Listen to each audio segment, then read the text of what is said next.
Hi, everyone. I'm Nora Sophia. Thank you for joining me. I am about to release to all of you my inaugural podcast called Habitual Harmony with Nora Sophia.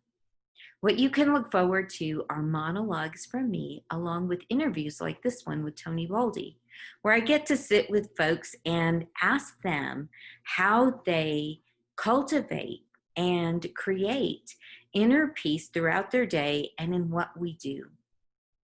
Tony has, my goodness, so many projects to his name, whether as a producer or as an actor. He's been around Hollywood a long time. And yet, what you are going to find is one of the most authentic souls and one of the most joyful people you'll ever meet. So, I hope you enjoy this podcast and look forward to so many more of Habitual Harmony with Nora Sophia.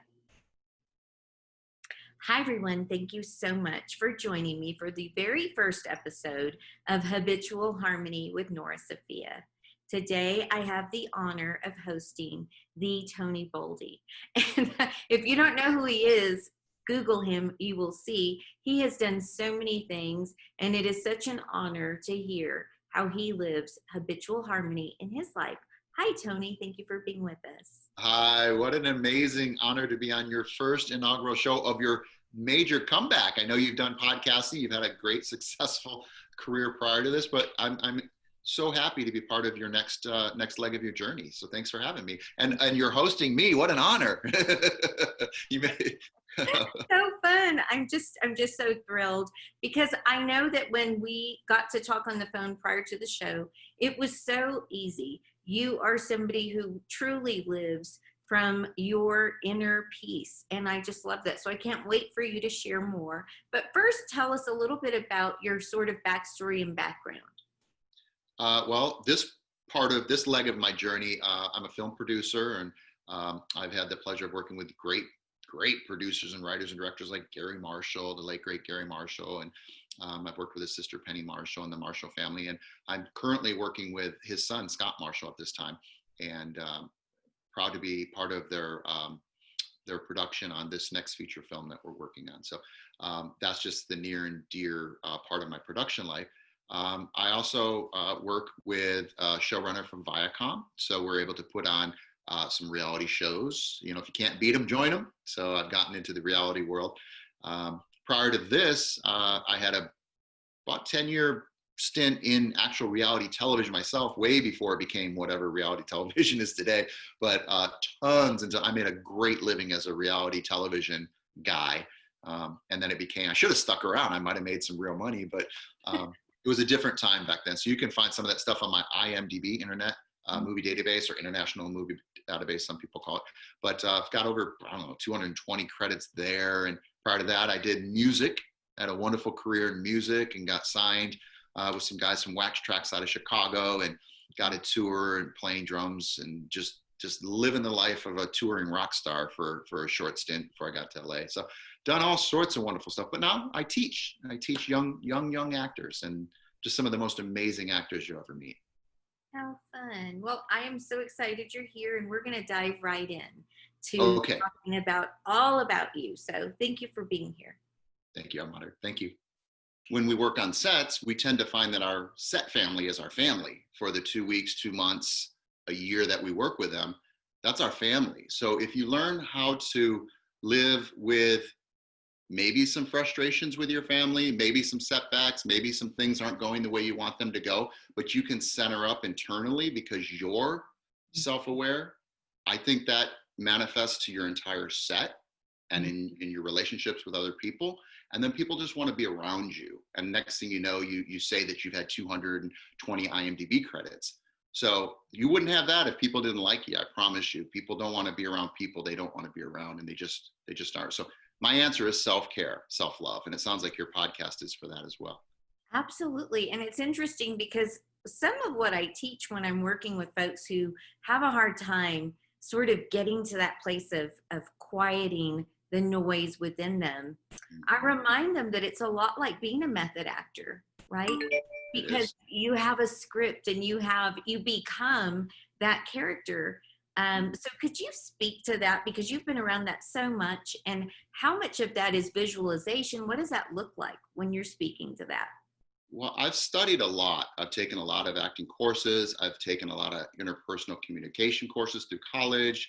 I've studied self-awareness and enlightenment, and all of them seem to say the same thing: relaxation, breathing, acceptance, surrender. It is what it is. This too shall pass. There's so many slogans, but they seem to remind me whatever's happening is like a movie and you're watching it. And you're not getting hooked into it until you attach yourself, like a moving vehicle on the freeway.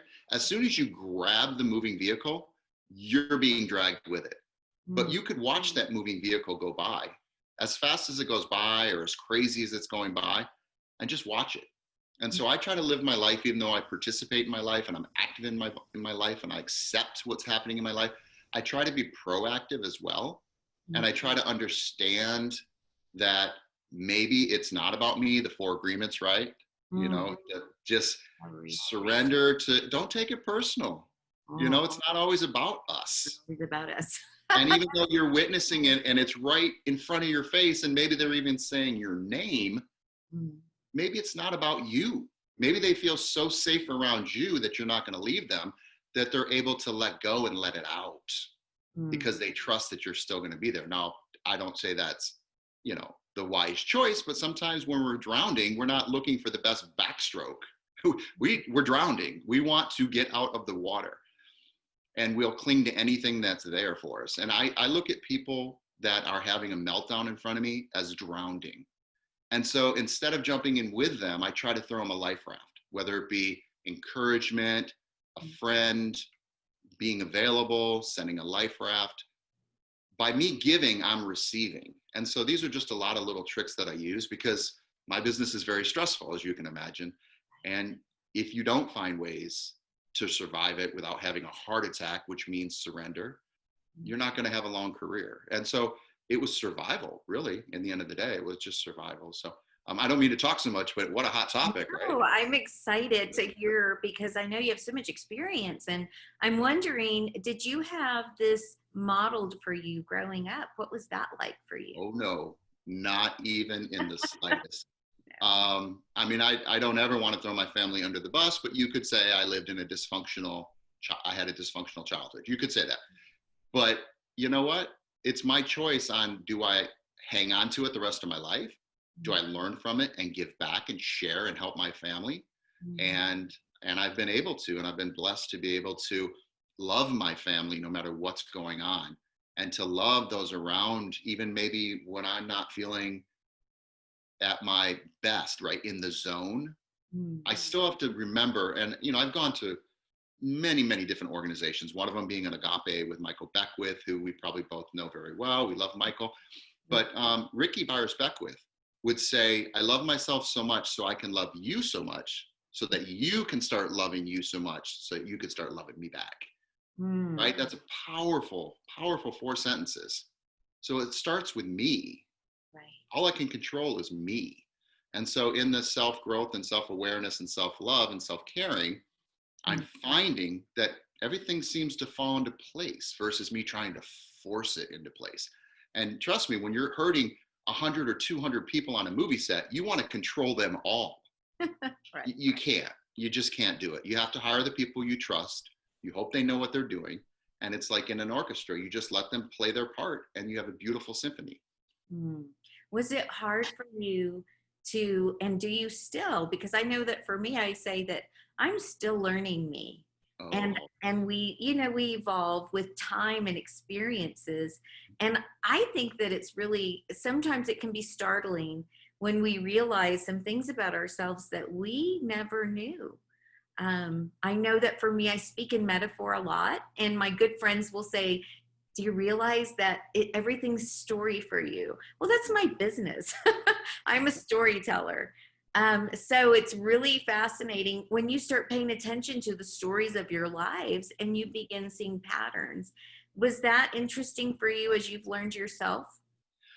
I have to tell you, and you really reminded me of this wonderful moment.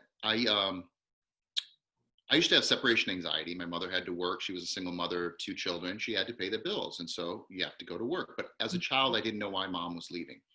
And it created something inside of me, a PTSD of separation anxiety.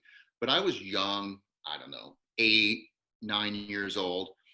And I just didn't want to feel like that anymore. And I didn't have any experience. I had no education on what I was feeling. I just knew I didn't want to feel it. And I looked outside, and it was probably around this time, December, and I'm from Michigan. I'm in LA now. And I just wanted to go outside in the snow because it looked bright. The moon was shining. It was crystallized kind of snow, just fresh powder. I just wanted to go out there and lay in it and look up at the moon and just stop feeling the pain I was feeling. And I remember laying down and just started making an angel, right?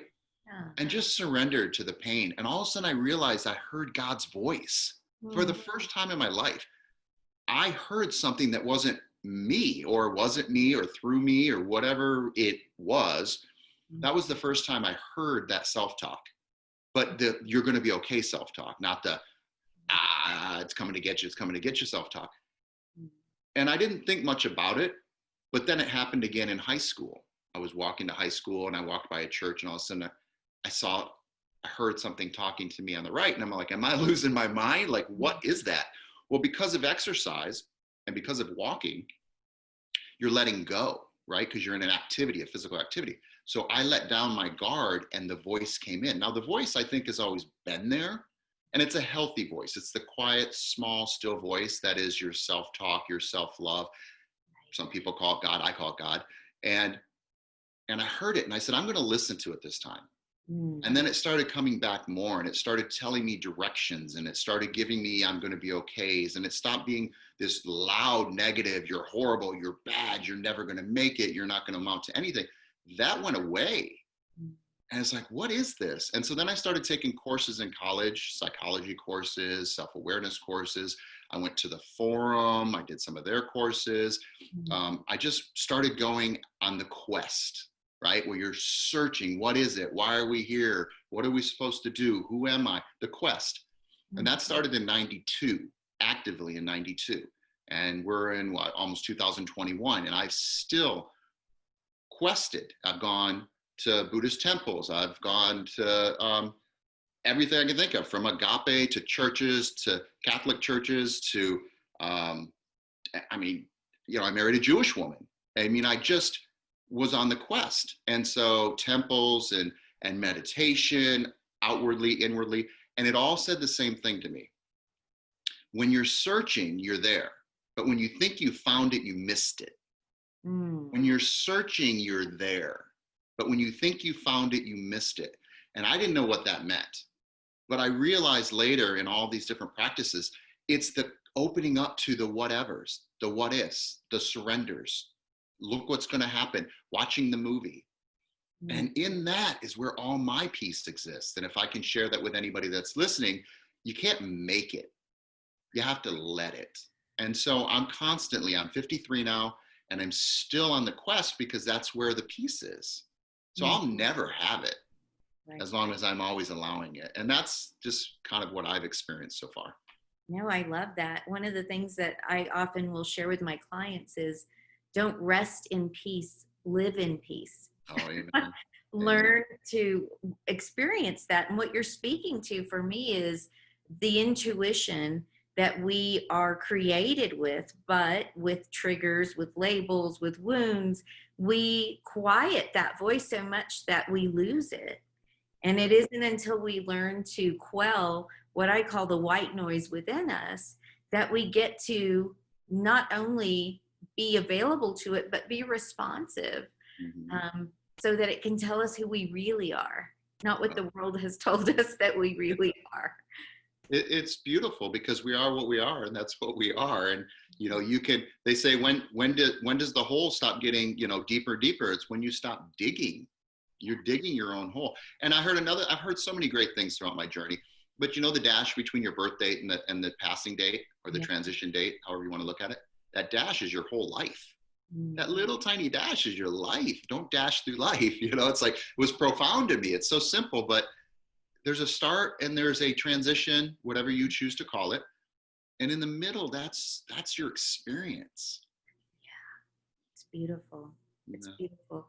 I was talking with someone just yesterday, and she was asking me about how I grew up. I grew up with a grandmother who knew so much about Toltec wisdom. She was a third generation shaman, and Wow. it's fascinating. So we've learned, my mother would be the fourth and I would be the fifth, but what she would do with us is much like I'm surrounded here by nature, which I feel like is my family. Mhm. But when we were small children, she would say, go outside and pick something to be. And when we come back together, you're going to tell us the story about being a tree or being a rose or being whatever it is outside. So we learned to put ourselves in the place of creation, all of creation. Mhm. It wasn't this limited mindset to it was all about us or being me centric and avoiding everything else. It was that everything belonged. And where I'm going with this is something that we talked about before our interview now, and that is when people are following their intuition or trying to get on a track of being more self-aware. One of the things that I think is misunderstood is that everything is going to be roses and unicorns. Mhm. I want you to speak to that because I think that's fascinating. Well, I think that is fascinating as well. Hey, great minds think alike.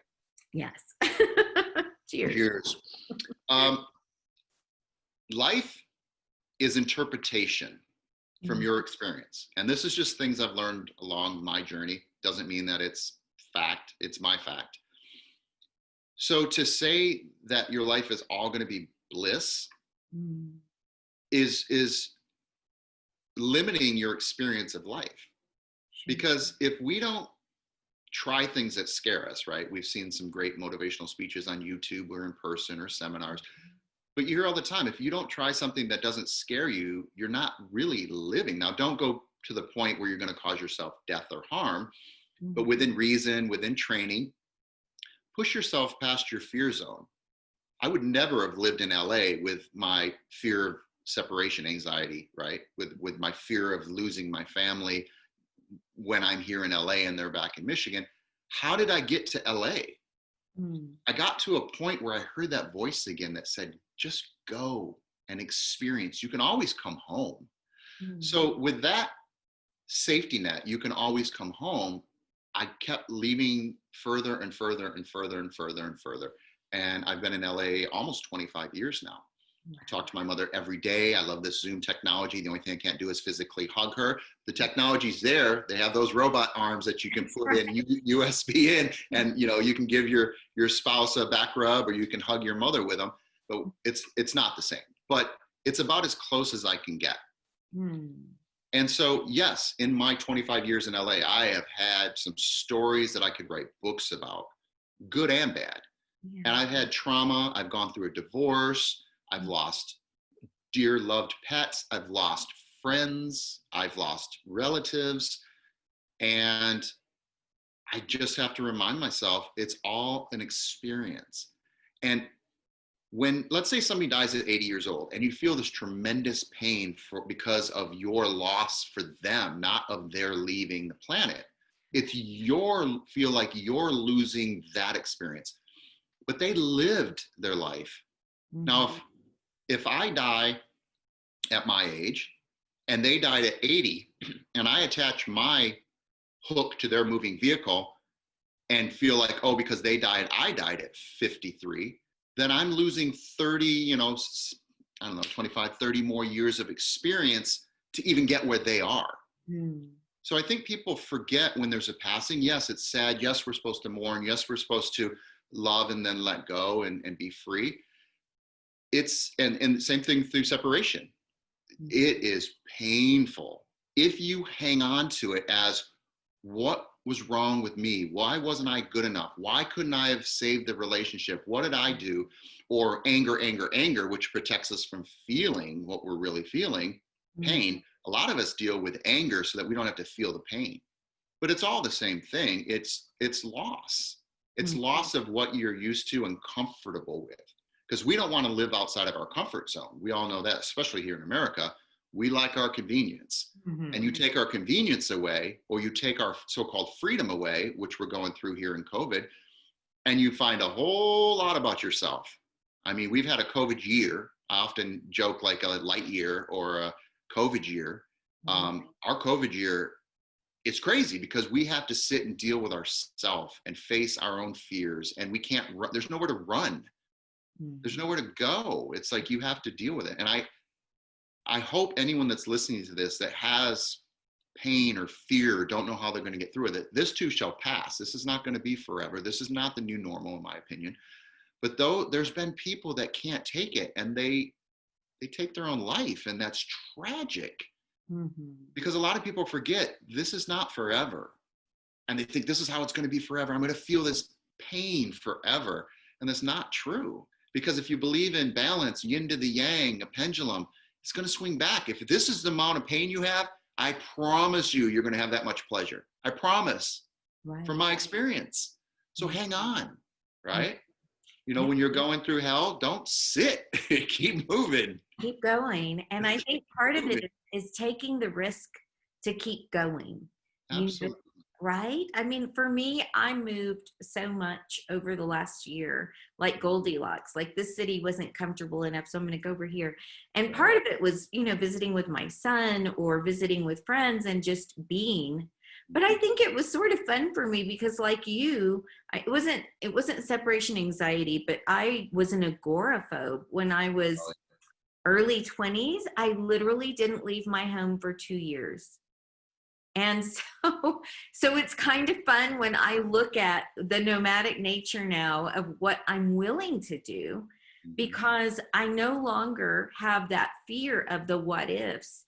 My fear comes in not living and not experiencing a new place or new people or a different culture. I love, love, love to travel and to be around new things and see what I can glean. Have you found that it's all about balance, though? Because sometimes we can go so extreme inward, so extreme outward, so extreme travel, so extreme stay home. Have you found that it's the balance of all of that? So for me, I mean, much like we talked about in the title of the podcast, right? Habitual harmony. So for me, it's not about really balancing, because the balancing for me, again, it's like, okay, I've got to make this stay put. But harmony is like music where different things fire, right? All at one time, and some rise and some set, and it just works all together. So for me, it's interesting because part of the evolution of me is learning myself. So if there is a new relationship opportunity or something like that, it's to me, to my benefit and to the other person's, to say, I know me, I know I like to travel. Is that going to be a problem?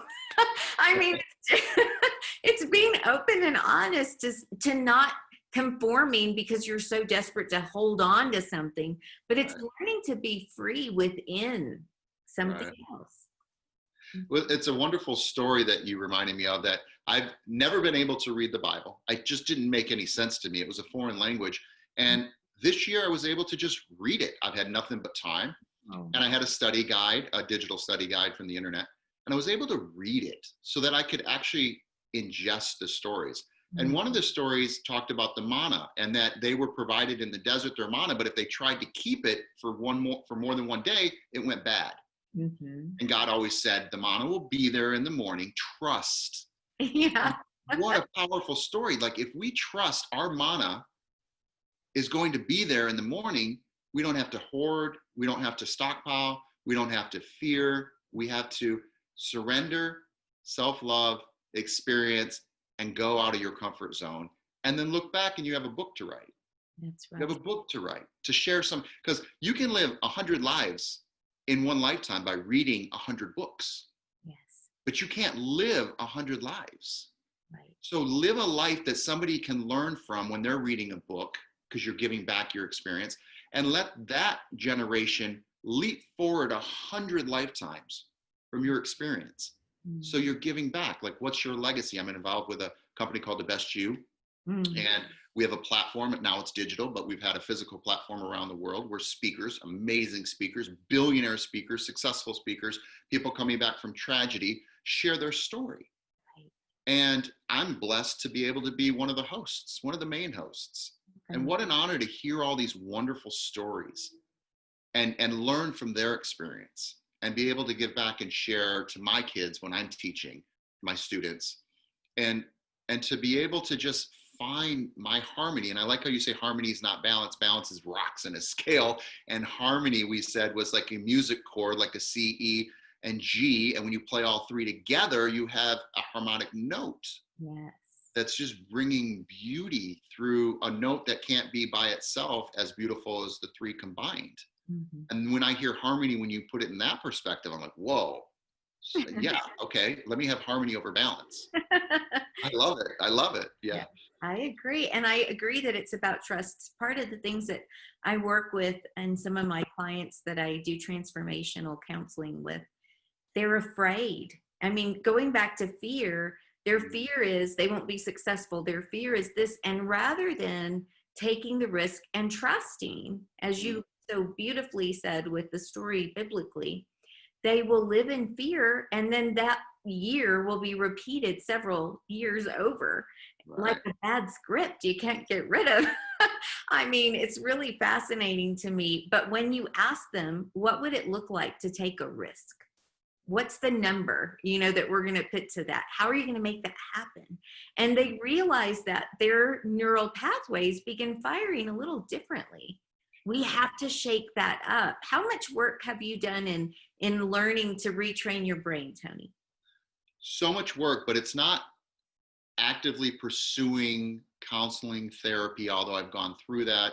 I went through as a family member to my brother who was getting therapy. And so I was there to help and provide information for the therapist, but I got a lot out of it too. And it was before Dr. Phil or Oprah or Phil Donahue, if you want to go way back. Yeah. The first time I saw Phil Donahue do this show, I'm like, oh my God, that's what we do in therapy in private. Why are you putting this on the air for the world to see? This is private. And then eventually we started getting our Jerry Springers and all the, oh my God, all the craziness. And all that was therapy behind closed doors. But through that, I ended up at the forum in '92, and I had a huge breakthrough on day 3. I don't know if anybody here's done the forum. It's derivative of EST, and just a lot of amazing breakthroughs. But that wasn't my calling to go be a junkie in the forum or and I did Agape, and I love Michael Beckwith and the whole Agape family and community. I love the approach, but I am a Christian, right? So I still follow my Christian roots. And so Agape to me is my spiritual centering.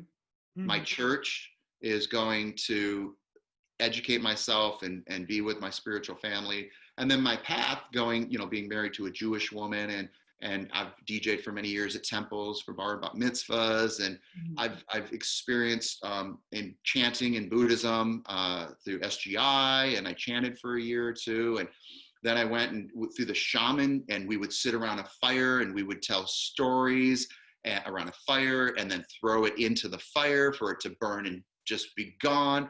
I mean, all of that. I'm Romanian, so I've been blessed or cursed with that ability that they say Romanians have, the ability to maybe know what's coming before it comes, that surrender to possibility. Now that's a whole nother rabbit hole we can go down, but I got that, not gypsy blood, but I definitely got that psychic blood, that not the crystal ball, but whatever it is. And so I saw a little Romanian lady, older lady, sweet as pie. And I thought she was hustling outside of the restaurant I was managing. And I'm like, I'm Romanian. She's like, oh, she starts talking. I said, but I don't speak Romanian. I said, how much of this stuff that you're doing is real? And she's like, it's all real. And I'm like, but right now, how much of it's real? Like, could you really tell my future? And she looks at me and she smiles and she's like, you're really Romanian. She's like, you have the gift, but remember, the gift is not for you to go bet on the horse races. The gift is protection from danger. And if you use it as protection, it'll always be there. But if you use it to profit, it won't be there. I thought she was just pulling a fast one on me, and I was like, oh, whatever, this crazy old cute lady, you know, she's just hustling the streets out here in Hollywood. Mm. But that stuck with me. And it's true. It's always been there for my protection. That's a gut instinct, right? We call it the gut instinct. If you can deny your own gut instinct, I would encourage you to do some more discovery, self-discovery, because I know my gut has never been wrong, not once. And I don't know about your experience with gut instinct. I call that clairvoyancy, being psychic, being gifted, being a seer, whatever you want to label it. It's Mm. just trusting your gut. So Yeah, that's my experience of education. It's living. I love that. And I agree with you. I think that so many pitfalls in people's lives would be avoided if they just listen to that. And instead, sometimes I think we want to control, or maybe ego, right, comes into play and says, no, no, we got this. Right. instead of going inward. And I think that that's really beautiful. Tell us a little bit about the work that you're doing now with the kids. Okay, so I have all the way from 6 years old up to 80. And it's an acting school, but it's more than an acting school. It's a showcase platform on Wednesdays. We call it BSA Live. And these kids work with me all week long, and they prepare monologues, scenes, musical pieces, Broadway theater pieces, and then they present it. And then I bring in industry people that could actually change their life. They could actually get signed by a manager, an agent. They could actually get discovered for a TV show. They can get self-confidence. They can be the CEO of a corporation because they have so much self-worth. They know how to publicly speak. I mean, it's just an all-around great program. And we get in there and we center and we let go and we use all these principles of spirituality, and they don't even know that's the approach I'm teaching them. And all of a sudden they find that the words come back. They don't have to be scared. They can't memorize lines.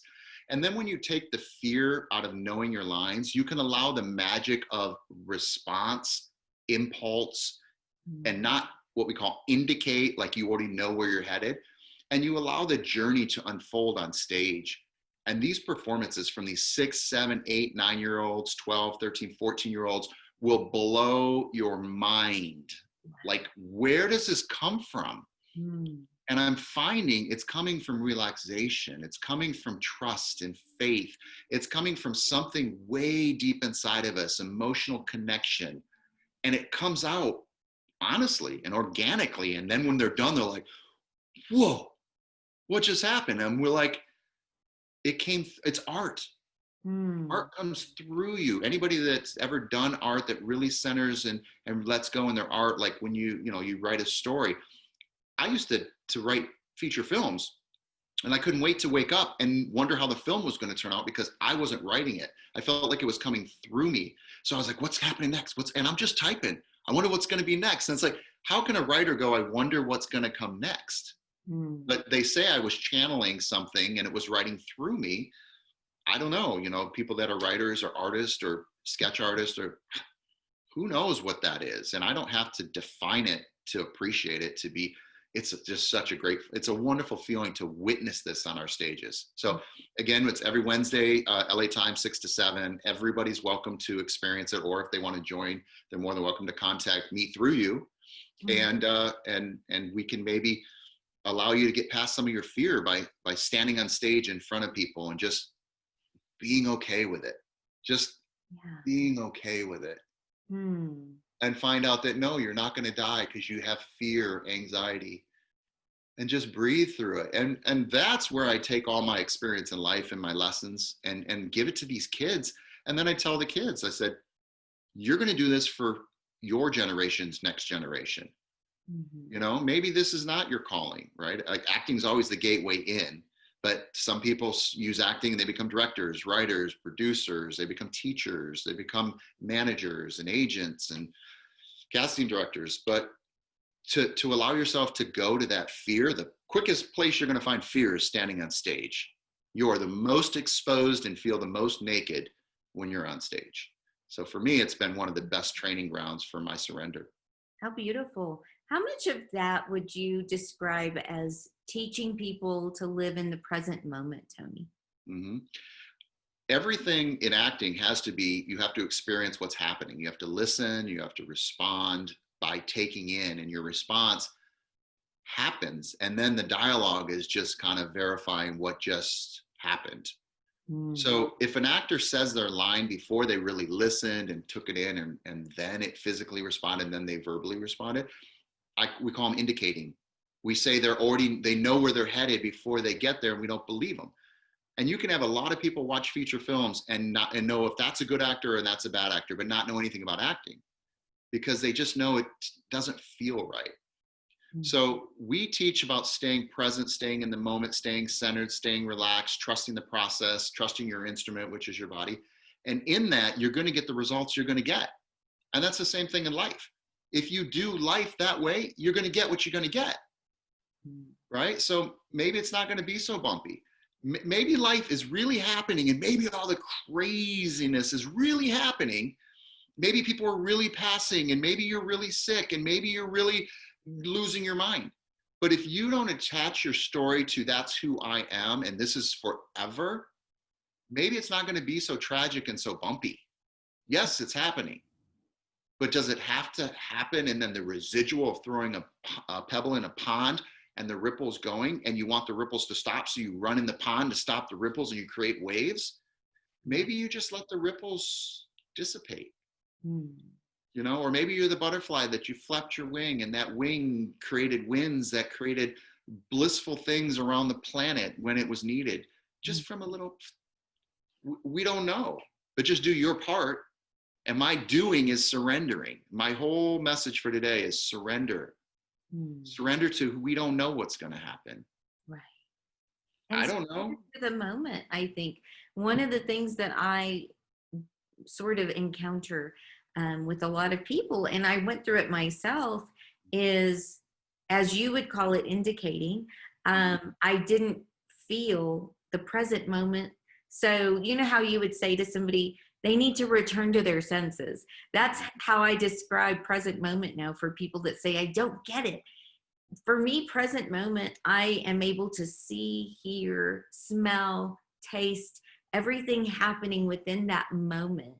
Instead of, I know I'm going to have pizza. I know what it's going to taste like. So I miss the beauty of having the pizza. You know, it's funny. It's funny you say that, but anytime I eat bad food, I'm like, if I'm not going to enjoy this, I'm not going to eat it. Right. But if I'm going to be bad and I'm going to have anything white, carbs, sugar, whatever, I'm going to enjoy it because it's not good for you. But you know what? A little bit of bad. I mean, I'm not saying we're angels or we're saints. I mean, we're living life. Yeah. You got to enjoy. I've been watching a lot of stuff, obviously, on YouTube, and they're like, you got to enjoy. They talked about people are living longer that are enjoying their life. And that means they had bad in their life, like bad foods and bad relationships and bad experiences, but to a, not balanced, to a harmonic level. And it's having those experiences and then learning from them. And it's so funny that you say that, because today I had so many errands to run earlier and I was so hungry and I woke up so early and went to the gym. And I was craving, I mean, this is my confession and people know I go to the gym every day diligently. I was craving, it's so funny. I was craving a sausage McMuffin from McDonald's. And you got it, right? You did it. The funny thing was this. So I go to the drive-thru and I'm very careful and I'm feeling bad. Like I'm looking around to see, is anybody noticing? And so I go through the drive-thru and I end up with, listen, drum roll, a biscuit with the sausage patty. No cheese still, whatever. But I haven't had a biscuit. Right. And I was like, what am I going to do with the biscuit? And it looks so good. And so I had this whole conversation in the present moment in harmony with myself. And I ate the biscuit and sausage. And it's so funny because I texted a friend right after and I said, I feel like I need to go to church and confess. So I'm just going to tell you, I had a biscuit with sausage from McDonald's. Good. And now, if you had one every single day or all day long, problem. But I'm telling you, this is a short run, and I'm not teaching the teacher anything. I'm just sharing my experience. This is a short run. And I don't know if you've ever watched anything about Jackie Onassis Kennedy when she talked about on her deathbed, how she said, why did I care so much? Why? Right? If that's not a lesson from one of the most graceful people that ever walked this planet, why did I care so much? Learn from her experience, enjoy life. I'm not saying be a glutton. I'm not saying indulge. I'm saying enjoy simple little things. Do you know our grandparents always did? I don't know if yours did, mine did. always had little sweet candies out on our table. Little tiny. And we're like, what is that? Well, now that I'm at the age of where diabetes could be a part of our life, and the food and the processed food and all that stuff that comes from eating bad food, that was for them in case their sugar was dropping. That was because they knew always never skip dessert, just don't have the full portion. That was enjoy your life because it's coming to a transitional point, death, passing, whatever you want to call it. Enjoy it, because there's a lot of people, if you believe we could talk to the other side, that I wish I could taste that sugar. I wish I could have that back pain. I wish I could have the loss of a loved one. I wish I could feel. Feel it all, take it all in, use it as a lesson on how you can help somebody else and give back, pay it forward. So every pain that I get now, I embrace it. I love it. I know it's a touchstone to healing, to helping, and I don't run from it anymore. And I know that there's a reason that I was chosen for that pain, because I can handle that pain. And I'm here maybe to help somebody that's listening on your podcast that goes, oh my God, I've never heard it put that way, or I've heard this a million times, but you know what? Today it kind of sunk in. Today's when I needed it, right now. So I do these podcasts because I know somebody somewhere, like a message in a bottle, may hear it. Or guess what? I'm going to watch this when you post it. And maybe I'm going to hear something I didn't know I said and help myself through my channeling. And I'm like, I said that? Where'd that come from? How many times have you done that? Like, where'd that come from? You're right. You're right. And it's the most beautiful. I mean, life is, it's like, I'll tell people, it's a spectacle, and it can be crazy madness, but it can also be such a beautiful gift if we're willing to be aware, as we've been talking about, noticing the different things. And one of the big things that, as you were just saying, is don't be afraid, so much so that we keep ourselves from experiencing something that's actually really yummy. It's just the harmony of it. So Yes. I don't feel so bad anymore. Thank You know what? If you did 5 extra minutes on the treadmill, that little muffin's gone. That biscuit is gone. And guess what? You would have had the extra energy from the simple carbs to give you the extra energy to do the extra 5 minutes. I ran a marathon, and they were giving us, on the last 5 to 10 miles, they were giving us shots of beer. And it was, nah, they weren't giving you beer. And I'm like, they absolutely were, because those carbohydrates were giving you the energy to get the next mile in. I mean, I don't know if you've ever run a marathon, but 26.2 miles is exhausting. What's that? I've only done a half marathon. Just the same experience, right? I hit the wall at about 16 miles, I think. And then you still have the rest of your marathon to go, another 10 miles. I hit 26 miles. I walked every other mile for the last 4 miles. So I ran a mile, walked a mile, ran a mile, walked a mile. Wow. And I got to 26 miles, and then they're like, no, you got 0.2 more to go. I don't know if you know what 0.2 miles is, but after 26, that 0.2 miles is brutal. And then you have to walk back to your car, because nobody drives you to your car. So you're still doing your marathon well after 26 miles. But what you learn in a marathon is that that's the empty tank, where it says E, and then you have your reserve. Your body has it in you, but your mind's going to tell you, I can't do anymore. So a marathon is amazing because it allows you to go past what you think you can do. And that's the beauty and why marathons are so popular, I think, is because it allows you to know, I've reserved myself into this little tiny fence, and I'm living in this little world. And a marathon goes, well, I'm outside of the fence and I'm still here. And you keep going and you keep going. And biggest lesson in my life. Now, could I do a marathon at 53? I don't think so. Maybe if I trained. I bet you could. Maybe with the mindset, but definitely, get a checkup, make sure you're healthy enough to do it. But if you are healthy enough to do it, what an amazing experience. And I really wanted to add something, because I've been waiting for the right time to say this. A lot of us have situations where people just bug us, right? And then we learn in our community, you gotta to love your brother, to love your enemies. And you're like, oh, I just can't do it. Well, I look at me being the thumb, right? And I'm only going to worry about the thumb. And I'm going to take a hammer and I'm going to pound all over the pinky. Is that going to hurt the thumb? Yes, it's going to hurt the thumb. And that's what I think we are as a species. I think we're all the fingers on the hand that if we work together, we can pick stuff up. Yes. I can't pick anything up by my thumb. No. I need you. I don't have to like you. I have to love you. I don't have to like you. And if you can learn in your work environment or your social environment, your family environment, to know that we need all the fingers to pick stuff up and to be of service to the world. And my comfort comes from, if I help you, I stop thinking about me. And then my noise, my white noise, gets subsided for a minute because I'm thinking about you. I always think about the thumb is me and I'm hammering the pinky, and that's why it's not working for me. You know, and so that's just I love my metaphors and my analogies as well.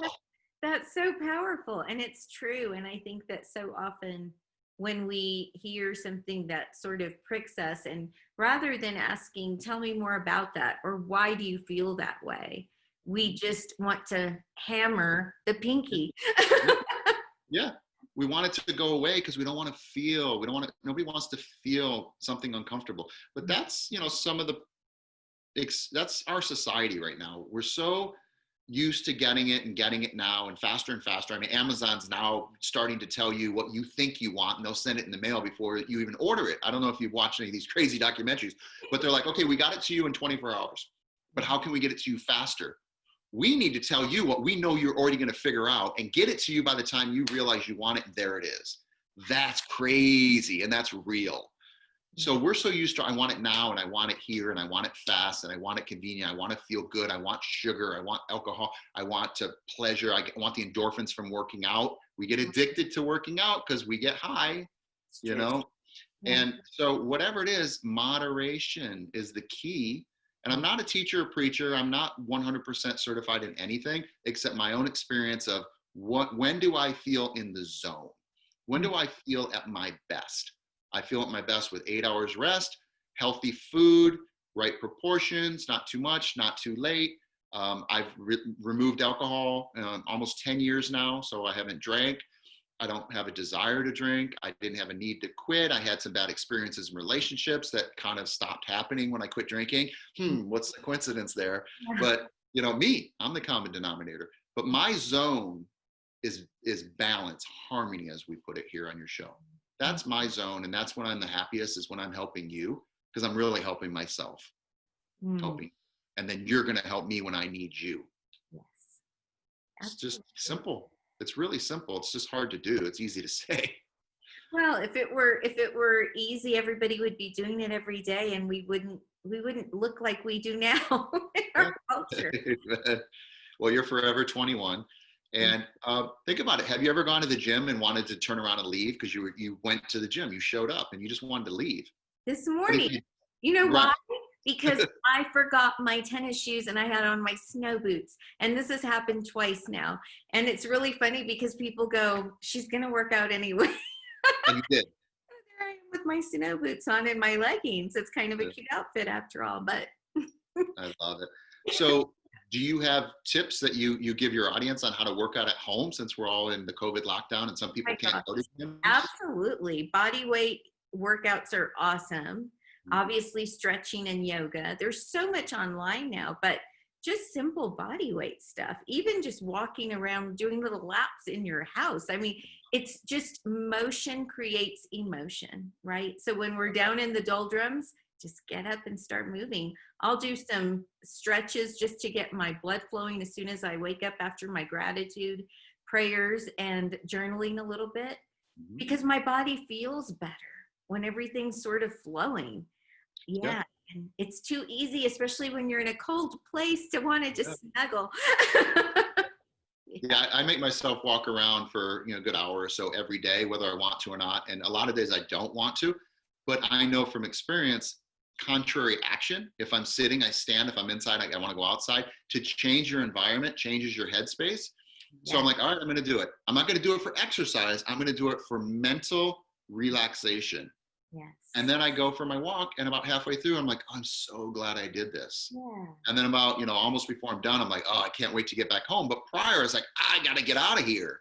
Yeah. But then if you find at the end of your workout, you can't wait to get back home, I started to analyze that. What is that? You wanted to leave so badly this environment you were so-called trapped in.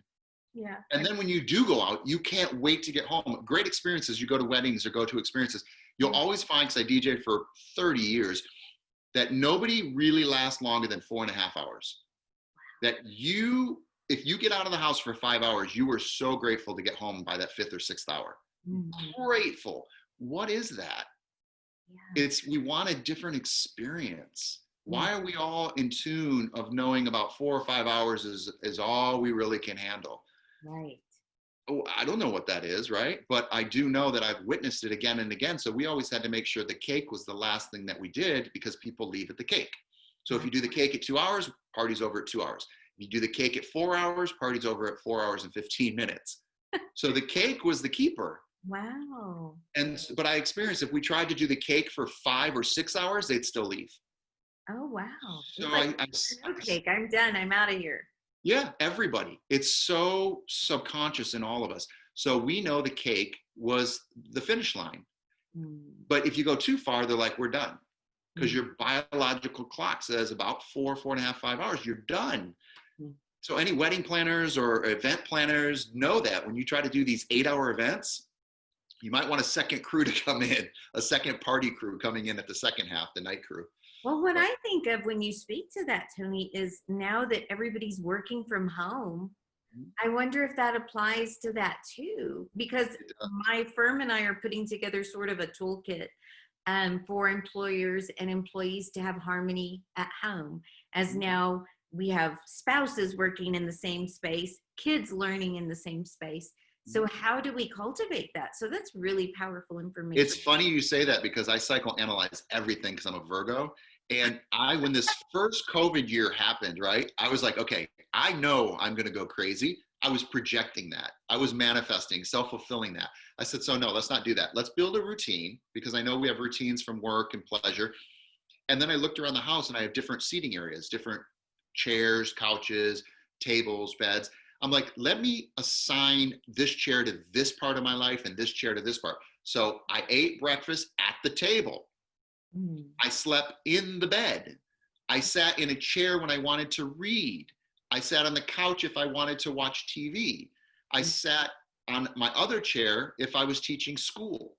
And I realized I treated zones like as if I was going somewhere.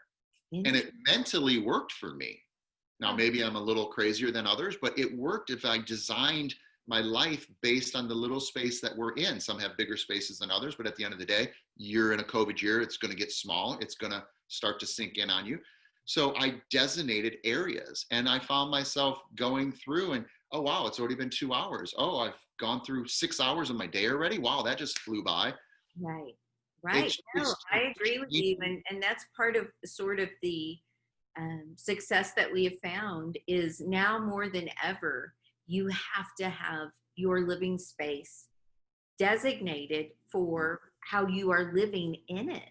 So you did right, Virgo or not. Well, think about it. If you watch TV in your bed or study in your bed, you won't fall asleep when you hit your bed.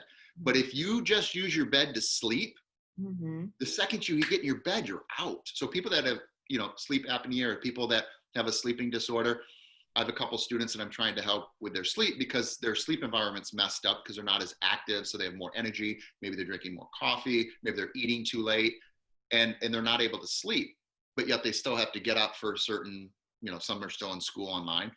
Right. So through some of my studies, treat each thing for what you've assigned it to, and you'll find that it actually, it gives you the energy you need for that activity. If you need to sleep, second I hit my bed, I'm able to sleep. And it's really funny. And I mean, you've heard therapists probably talk about that all the time. Use your bed for a bed.